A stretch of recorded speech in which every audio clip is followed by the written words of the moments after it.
নমস্কার বন্ধুরা, ষষ্ঠ শ্রেণী বাংলা বিষয়ে থার্ড সেমেটিভ টেস্ট বা থার্ড সেমেটিভ ইভ্যালুয়েশন বা ফাইনাল এক্সাম যেটা তোমাদের ইতিমধ্যে শুরু হয়ে গেছে বিভিন্ন স্কুলে।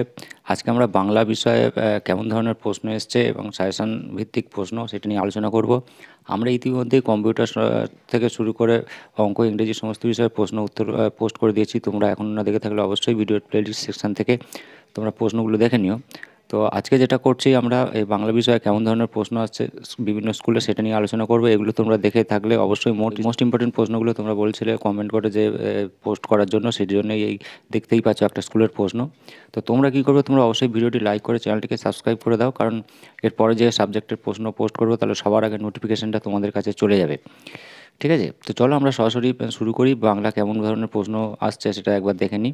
তোমরা একটি স্কুলের নাম দেখতেই পাচ্ছ, এটা একটা স্কুলেরই প্রশ্ন। Third summative evaluation 2024, full marks 70, সময় 2.5 ঘন্টা, ষষ্ঠ শ্রেণী, সাবজেক্ট বাংলা। তো আমরা দেখে নিই। একের দাগে বলেছে নিম্নলিখিত প্রশ্নগুলির একটি বাক্যে উত্তর দাও। 6 নম্বর আছে, 6x1। একের দাগের কয়েকটা বলা হচ্ছে যে বঙ্গ আমার জননী আমার কবিতায় কবি দেশকে কী নামে সম্বোধন করেছেন। তো এখানে বঙ্গ আমার জননী আমার কবিতায় কবি দেশকে জননী নামে সম্বোধন করেছেন। কয়েকটা বলা হচ্ছে যে মোরা দুই সহোদর ভাই কবিতার সহোদর কারা। তো সহোদর হচ্ছে এখানটায় হিন্দু ও মুসলমান দুজনে, উভয় হচ্ছে সহোদর ভাই। ঠিক আছে, একই দাগের গয়েরটা বলা হচ্ছে যে ধরাতল কবিতার কবিকে। ধরাতল কবিতার কবি তোমরা জানো রবীন্দ্রনাথ ঠাকুর। আচ্ছা, ঘয়েরটা বলা হচ্ছে একে দাগের ঘয়েরটা যতীন দাস কোথায় জন্মগ্রহণ করেছিলেন। তো যতীন দাস জন্মগ্রহণ করেছিলেন কলকাতায়। একে দাগের উঙরটা বলা হচ্ছে যে প্রফুল্ল রচনা সুধীরবাবুর কেন পছন্দ হয়নি। কারণ প্রফুল্ল রচনাটি সুধীরবাবুর পছন্দ হয়নি কারণ বাংলাদেশের বর্ষাকাল নিয়ে যে রচনা দিয়েছিল সেটা বই দেখে হুবহু তারা টুকে দিয়েছিল বলে, কিন্তু প্রফুল্ল প্রফুল্ল সম্পূর্ণ বই দেখে এই বাংলাদেশের বর্ষাকাল এই রচনাটি টুকে লিখে দিয়েছিল বলে সুধীরবাবুর পছন্দ হয়নি। না পাহারার পরীক্ষা গল্পের লেখককে শঙ্খ ঘোষ। ঠিক আছে, না পাহারার পরীক্ষা তোমরা জানো সবাই, কবিতার এই গল্পের লেখক হচ্ছে শঙ্খ ঘোষ। তো প্রশ্ন উত্তর আমি বলে দিলাম, একের দাগের শর্ট প্রশ্ন। এবারে দেখো দুয়ের দাগের বলেছে যে সংক্ষিপ্ত নিচে নিম্নলিখিত প্রশ্নগুলি সংক্ষিপ্ত উত্তর দাও। 2x7, 14 নম্বর পড়েছে। 14 নম্বর লিখতে হবে, এগুলো একটু বড়োভাবে মানে দু একটা বাক্যে লিখতে হবে আর কি। তো আমি পরপর বলে যাই। দুয়ের দাগের কয়েকটা বলছে মায়ের বেশ মলিন ও কেশ রুক্ষ কেন। মায়ের বেশ মলিন ও কেশ অর্থাৎ চুল রুক্ষ কেন। ঠিক আছে, এটা তোমাদের লিখতে হবে। দুয়ের দাগের কয়েকটা বলেছে এক বিন্দে দুটি কুসুম এক ভারতে ঠাঁই। ঠিক আছে, প্রদত্ত উপমাটির ব্যাখ্যা করো। তো এক বিন্দু দুটি কুসুম অর্থাৎ হিন্দু মুসলমানকে বোঝানো হয়েছে, এক ভারতের ঠাঁই মানে আমরা ভারতবাসী, সেইভাবে তোমাদের ব্যাখ্যা করে লিখতে হবে।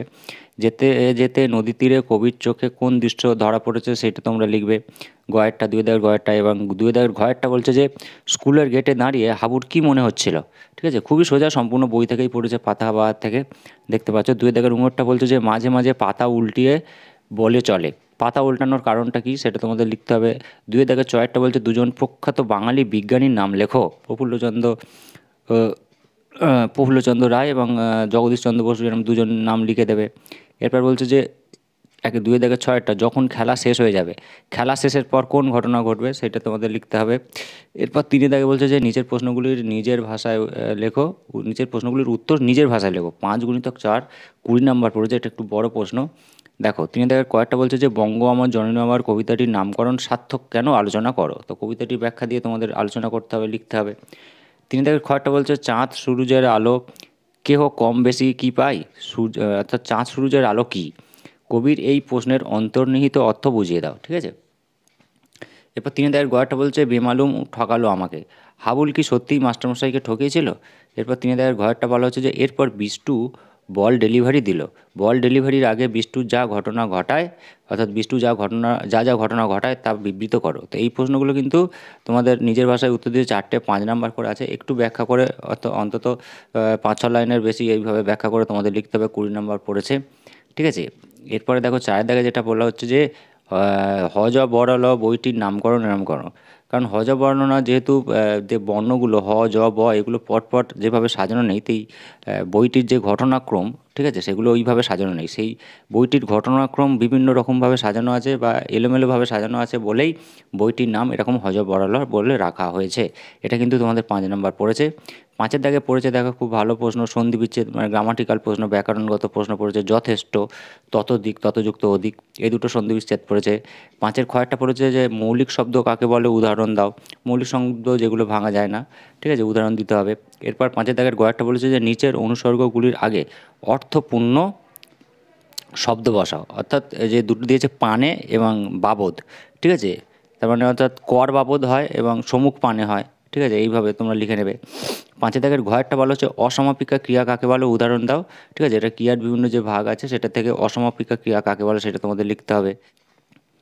উঙরটা বলা হচ্ছে যে আমরা ছবি আঁকছিলাম এবং গান শুনছিলাম, সরল বাক্যে পরিণত করো। তো এটা কী হবে যে আমরা গান শুনে ছবি আঁকছিলাম, সরল বাক্যে হয়ে গেল। 6 দাগের কয়েকটা বলা হচ্ছে যে আড়াই করে 5 নাম্বার আছে দেখো, সমচ্চারিত ভিন্নাত্মক শব্দগুলি অর্থ লেখো, কোটি এবং কটি, ঠিক আছে। এবারে কোটি মানে কি হয় যে লক্ষ, 100 লক্ষ, 1 কোটি, সেইভাবে। আর কটি মানে হচ্ছে গলা বা ললাট। আবরণ মানে আচ্ছাদন আর আভরণ, এইভাবে দুটো মানে তোমাদের লিখে দিতে হবে। খুবই সোজা প্রশ্ন হচ্ছে দেখো। এরপর বলছে পদান্তর করো বি আর গাছ, মানে বিশেষ্য দিকে আছে গাছ আর বিশেষণের দিকে আছে একটা হচ্ছে প্রাকৃতিক, ঠিক আছে, প্রকৃতি থেকে প্রাকৃতিক, গাছ থেকে গাছালি। আর একটাও রচনা দেওয়া হয়েছে, অনুচ্ছেদ রচনা করো 10 নম্বরে, দৈনন্দিন জীবনে বিজ্ঞান।